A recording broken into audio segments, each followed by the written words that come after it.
तो दोस्तों, क्योंकि सास भी कभी बहू थी के आज के एपिसोड की शुरुआत शांति निकेतन में होती है, जहां हेमंत कुछ जरूरी दस्तावेज देखकर तुलसी के साथ बिजनेस और प्रॉपर्टी से जुड़ी चर्चा कर रहा होता है। हेमंत हिसाब किताब देखने के बाद कहता है कि बा की कुल संपत्तियों की कीमत लगभग 700 करोड़ रुपए के आसपास बैठती है। इस पर गौतम अंजार वाले अंबा भवन का भी जिक्र करता है, लेकिन तुलसी साफ कर देती है कि उस संपत्ति को इस गणना में शामिल नहीं किया जाएगा, क्योंकि वो पहले ही बांधनी के काम के लिए समर्पित की जा चुकी है और उस पर कोई हस्तक्षेप नहीं होगा। इसके बाद हेमंत कहता है कि इसके अलावा भी कई संपत्तियां तुलसी के नाम पर हैं और विभिन्न कारोबारों में भी उनकी सीधी हिस्सेदारी है, यानी कुल मिलाकर जिम्मेदारी और अधिकार दोनों काफी बड़े स्तर पर हैं। वो तुलसी से एक बार सारे दस्तावेज ध्यान से देखने की बात कहता है। फिर हेमंत पावर ऑफ अटर्नी के कागज तुलसी को सौंपते हुए कहता है कि ये दस्तावेज उसने और गौतम ने मिलकर तैयार किए हैं। अब अंतिम फैसला तुलसी को करना है कि ये जिम्मेदारी पार्थ को दी जाएगी या रियांश को। फिर पावर ऑफ अटर्नी के कागज देखने के बाद तुलसी को बापूजी की सीख याद आती है। वो कहती है कि पहले भी जिम्मेदारी मिहिर को दी गई थी, लेकिन पूरा परिवार यानी कि चिराग और किरण हमेशा उसके साथ खड़े रहे थे। इस बार भी वही होना चाहिए। फिर वो बापूजी की मशहूर बात दोहराती है कि बंद मुट्ठी लाख की होती है और खुल जाए तो खाक की। उनका मानना था कि परिवार की ताकत उसकी एकता में है, इसलिए जिम्मेदारी चाहे किसी एक के पास हो, लेकिन साथ पूरे परिवार को देना चाहिए। हेमंत भी सहमति जताते हुए कहता है कि बापूजी हमेशा यही समझाते थे और जब तक तुलसी भाभी परिवार के साथ हैं तब तक ये मुट्ठी कभी नहीं खुलेगी और परिवार हमेशा एकजुट रहेगा। लेकिन अब असली प्रश्न यही है कि पावर ऑफ अटर्नी आखिर किसे दी जाए। तो इसी दौरान गौतम अपनी राय रखता है। उसके अनुसार पार्थ बेहद क्रिएटिव है, जबकि रियांश में व्यापारिक समझ काफी मजबूत है। वो कीमत, अवसर और लाभ को अच्छी तरह समझता है, इसलिए दोनों में से किसी एक को चुनना आसान नहीं होने वाला। तभी नंदिनी अपनी चिंता सामने रखती है। वो कहती है कि रियांश के बारे में इतना बड़ा भरोसा इतनी जल्दी करना क्या सही होगा। अब उसे अपने अतीत की पूरी सच्चाई पता चल चुकी है। ऐसे में अगर उसे इतने अधिकार मिल जाएं, तो आगे वो क्या करेगा, इसका भरोसा कैसे किया जाए। नंदिनी ये भी याद दिलाती है कि अब रियांश परिवार और घर का हिस्सा बन चुका है, इसलिए उसके हर कदम का असर पूरे परिवार पर पड़ेगा।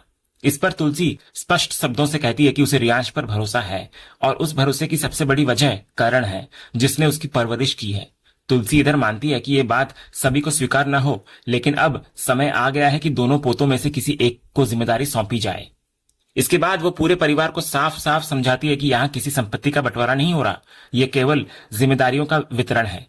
पावर ऑफ अटर्नी दी जाएगी, संपत्तियां नहीं। हेमंत भी इस बात का समर्थन करता है और कहता है कि फैसला ऐसा होना चाहिए जिससे किसी को पक्षपात या भेदभाव महसूस न हो। फिर वो हल्के अंदाज में नंदिनी की ओर देखकर कहता है कि वो विशेष रूप से उसकी बात नहीं कर रहा, बल्कि सचमुच नहीं जानता कि तुलसी आखिर किसको चुनेगी। तब तुलसी कॉन्फिडेंस के साथ कहती है कि फैसला पूरी पारदर्शिता के साथ होगा और उसको अच्छी तरह पता है कि ये निर्णय कैसे लिया जाना चाहिए। दूसरी तरफ फैक्ट्री में वैष्णवी और पार्थ एक सफल मीटिंग के बाद राहत महसूस कर रहे होते हैं। वैष्णवी खुश होकर कहती है कि अच्छा हुआ, सब कुछ ठीक से हो गया। तभी वहीं मौजूद रियांश तुरंत अपनी तारीफ करते हुए कहता है कि मीटिंग के सफल होने की वजह वही है, उसके बिना नतीजा कुछ और भी हो सकता था। ये सुनकर पार्थ उसको चेतावनी देता है कि अपनी बनाई हुई गलतफहमियों से जितनी जल्दी बाहर निकल जाए उतना उसके लिए अच्छा रहेगा।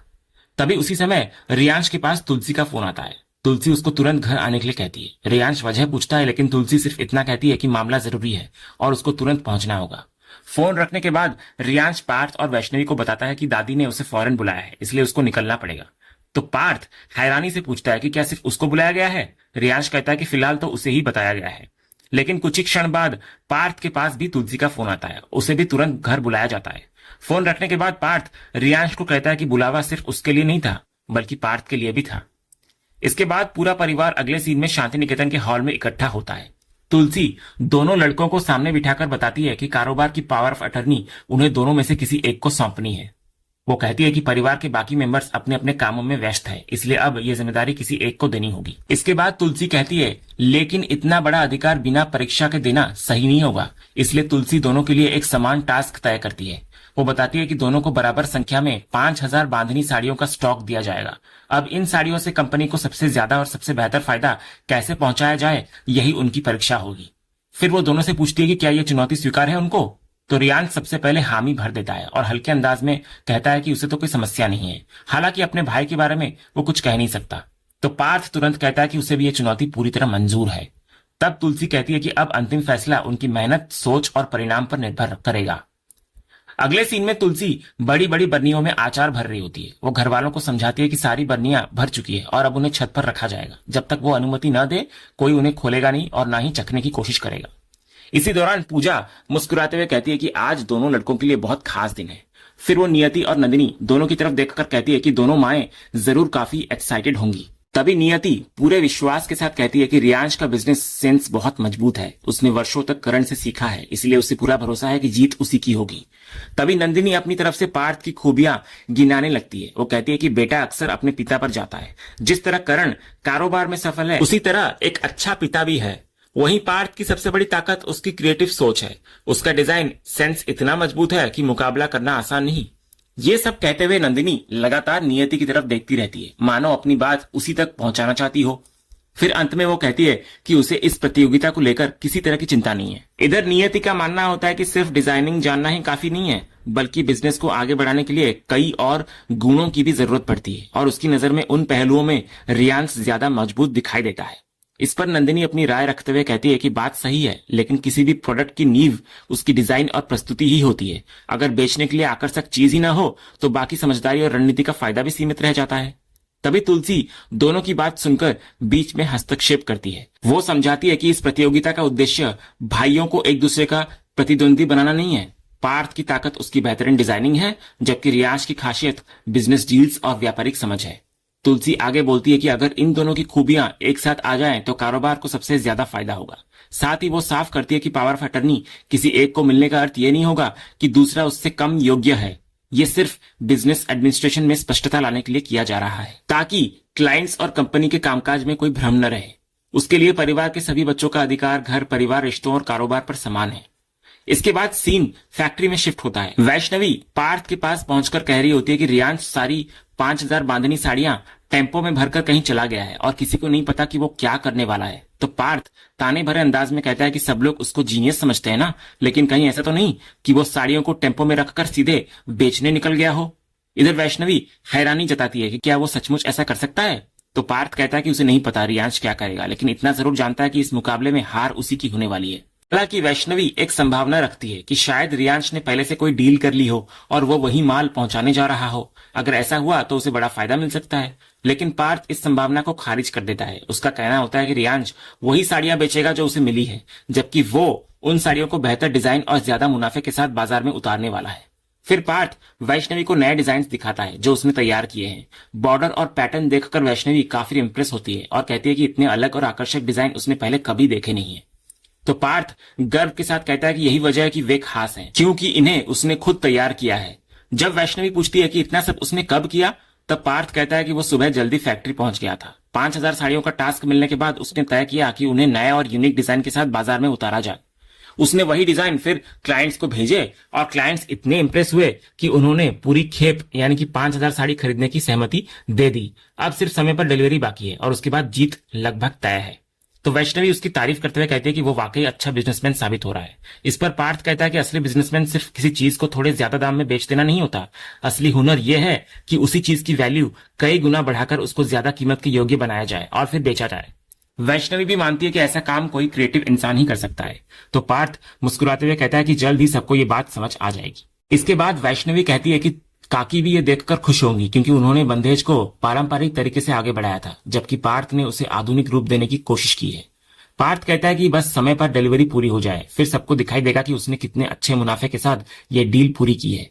तो वैष्णवी भरोसा दिलाती है कि डिलीवरी की चिंता उसे नहीं करनी चाहिए, क्योंकि वो खुद पूरी व्यवस्था संभाल लेगी। तो पार्थ उसका धन्यवाद करता है और मजाक में कहता है कि उसे रियांश के लिए थोड़ा बुरा लग रहा है, क्योंकि शायद वो कहीं एक एक साड़ी बेचने में लगा होगा, बुरी तरह हारने वाला है। दूसरी तरफ रियांश एक अलग ही योजना पर काम कर रहा होता है। वो एक इलाके में पहुंचकर वहां मौजूद महिलाओं को साड़ियों की खूबसूरती और खासियत के बारे में बता रहा होता है, लेकिन एक महिला कहती है कि इतनी महंगी साड़ियां वहां कोई खरीद नहीं पाएगा। तब रियांश खुलासा करता है कि वो वहां बेचने नहीं आया है, बल्कि साड़ियां मुफ्त में बांटने आया है। ये सुनते ही वो महिला खुशी खुशी एक साड़ी चुन लेती है। रियांश उसे एक दो साड़ियां और भी देता है और कहता है कि बाकी महिलाओं को भी चाहिए तो वो भी ले सकती है। कुछ ही देर में ये खबर पूरे इलाके में फैल जाती है और बड़ी संख्या में महिलाएं वहां पहुंचकर अपनी पसंद की साड़ियां लेने लग जाती हैं। साड़ियां देते समय रियांश सभी को एक बात याद रखने के लिए कहता है कि ये साड़ियां वीरानी इंडस्ट्रीज की है। इसी दौरान मीडिया भी वहां पहुंच जाता है। तो मीडिया को देखकर रियांश मन ही मन सोचता है कि समय बिल्कुल सही है। इसके बाद कैमरे पूरे कार्यक्रम को रिकॉर्ड करने लगते हैं और वहां का दृश्य खबर बनने लगता है। उधर शांति निकेतन में पार्थ अपनी उपलब्धि बता चुका होता है। तुलसी हैरानी और खुशी के साथ पूछती है कि क्या उसने सचमुच एक ही दिन में पूरी 5,000 साड़ियों की खेप बेच दी। फिर जब उसको 4 गुना मुनाफे की बात पता चलती है तो वो काफी इंप्रेस होती है और पार्थ की जमकर तारीफ करती है। नंदिनी भी गर्व महसूस करती है और बेटे की सफलता पर उसको शाबाशी देती है। साथ ही वो दोबारा ये बात दोहराती है नियति की तरफ देखकर कि पार्थ अपने पिता की तरह ही निकला है। उसी समय नियति नीचे आती है और सबसे पहले रियांश के बारे में पूछती है कि वो अभी तक क्यों नहीं लौटा। तुलसी भी कहती है कि अब तक तो उसे घर पहुंच जाना चाहिए था। फिर वो पार्थ से पूछती है कि क्या उसे पता है कि रियांश कहाँ गया है। तो पार्थ कहता है कि सुबह उसने उसे साड़ियों से भरे टेम्पू लेकर जाते देखा था, लेकिन उसके बाद वो कहाँ गया इसका उसे कोई अंदाजा नहीं है। गौतम भी इधर कहता है कि रियांश के लौटने के बाद ही पता चलेगा कि उसने आखिर उन साड़ियों का क्या किया है। तभी रियांश इतने में घर पहुंचता है। अंदर आते ही पार्थ हल्के ताने भरे अंदाज के साथ उसके दिन के बारे में पूछता है। फिर खुद ही अपनी उपलब्धि गिनाते हुए वो कहता है कि उसने 5,000 साड़ियों को नया डिजाइन देकर 4 गुना मुनाफे पर बेच दिया है। इतना ही नहीं, वो ये भी कहता है कि पिछली डील की तुलना में भी इस बार फायदा 2 गुना रहा है। तो ये सुनकर रियांश बिल्कुल शांत रहता है। वो मुस्कुराकर सिर्फ इतना कहता है कि अच्छा है, कम से कम घर में किसी ने तो अच्छी कमाई की। इसके बाद हेमंत रियांश की तरफ देखकर उसको पूछता है कि आखिर उसने अपनी 5,000 साड़ियों का क्या किया। गौतम भी इधर जानना चाह रहा होता है कि उसने कितना मुनाफा कमाया। तभी रियांश बेहद शांत अंदाज में कहने लगता है कि उसका प्रॉफिट 0 रहा। यह सुनते ही पूरे हॉल में सन्नाटा छा जाता है। सब लोग हैरानी से उसकी तरफ देखने लगते हैं, जबकि दूसरी तरफ पार्थ के चेहरे पर खुशी साफ दिखाई देने लगती है। इधर गौतम दोबारा पूछता है कि क्या इसका मतलब यह है कि वो एक भी साड़ी बेच नहीं पाया। तो रियांश बिना घबराए साफ कर देता है कि सचमुच एक भी साड़ी नहीं बिकी। तब तुलसी उसे हौसला देते हुए समझाती है कि हर दिन जीत हासिल करना आसान नहीं होता। अभी उसके पास अगला दिन भी है, इसलिए वो दोबारा कोशिश कर सकता है और स्थिति संभाल सकता है। लेकिन रियांश एक और चौंकाने वाली बात कहता है। वो कहता है कि कोशिश तो की जा सकती है, मगर अगले दिन के लिए उसके पास एक भी साड़ी बची नहीं, क्योंकि पूरा स्टॉक खत्म हो चुका है। अब सबकी हैरानी और बढ़ जाती है। तभी हेमंत उलझन में उससे पूछता है कि जब उसने साड़ियां बेची भी नहीं और स्टॉक भी उसके पास नहीं है, तो आखिर पूरा माल गया कहां। तभी इसी बीच पार्थ ताना कसते हुए कहता है कि ऐसा बिजनेसमैन तो कंपनी को दिवालिया कर देगा। इतना बोलकर वो वहां से निकलने लगता है। उधर तुलसी चिंतित होकर लगातार सवाल पूछती है। वो जानना चाह रही होती है कि कहीं माल के साथ कोई समस्या तो नहीं हुई, रास्ते में कोई परेशानी तो नहीं हुई, या फिर कहीं साड़ियां चोरी तो नहीं हो गई। नियति भी बेचैन होकर अपने बेटे से वही सवाल पूछती है, लेकिन रियांश सीधे जवाब नहीं देता। वो गौतम से लैपटॉप लेता है और सबके सामने एक वीडियो प्ले करता है। वीडियो में मीडिया रिपोर्ट दिखाई जा रही होती है। रिपोर्टर बता रही होती है कि वीरानी इंडस्ट्रीज की नई रणनीति ने लोगों का दिल जीत लिया है। जिन महंगी और खास साड़ियों को खरीदने का सपना भी इस बस्ती की महिलाएं नहीं देख सकती थी, आज वही साड़ियां उनके हाथों तक पहुंची है। इसके बाद रिपोर्टर वहां मौजूद एक महिला से उसकी प्रतिक्रिया पूछती है। तो महिला इमोशनल होकर कहती है कि उसके लिए यह किसी सपने जैसा है। आमतौर पर उन्हें लोगों के पुराने कपड़े मिलते हैं, लेकिन पहली बार उन्हें नया और सुंदर वस्त्र पहनने का मौका मिला है। रिपोर्टर फिर दूसरी महिलाओं से भी बात करती है। वे सभी खुशी जाहिर करते हुए तुलसी का धन्यवाद करती है और कहती है कि उनके लिए ये बहुत बड़ा उपहार है। इसके बाद रिपोर्टर कैमरे के सामने कहती है कि इन महिलाओं की जिंदगी में ये खास पल लाने के पीछे वीरानी इंडस्ट्रीज और तुलसी वीरानी का बड़ा योगदान है। साथ ही ये भी बताया जाता है कि उद्योग की तरफ से इन महिलाओं को रोजगार देने का वादा भी किया गया है। रिपोर्टर आगे कहती है कि आमतौर पर बड़े ब्रांड चाहते हैं कि उनके कपड़े बड़े लोग और मशहूर हस्तियां पहने, लेकिन वीरानी इंडस्ट्रीज ने बिल्कुल अलग रास्ता चुना है। उन्होंने आम लोगों को अपना चेहरा बनाया है और यही उनकी सबसे अनोखी मार्केटिंग रणनीति साबित हो रही है। वीडियो में आगे रियांश भी दिखाई देता है। रिपोर्टर और वहां मौजूद लोग तुलसी के साथ साथ रियांश का भी धन्यवाद कर रहे होते हैं, लेकिन रियांश पूरे श्रेय लेने के बजाय उन महिलाओं से सिर्फ आशीर्वाद मांगता है और सम्मान के साथ उनका अभिवादन करता है। वीडियो खत्म होते ही पूरे घर का माहौल बदलता हुआ नजर आता है। तुलसी की आंखों में गर्व साफ दिखाई देता है। वो मुस्कुराते हुए रियांश को देखती रहती है। उसके चेहरे से महसूस होता है कि उसे अपने पोते पर बेहद गर्व हो रहा है।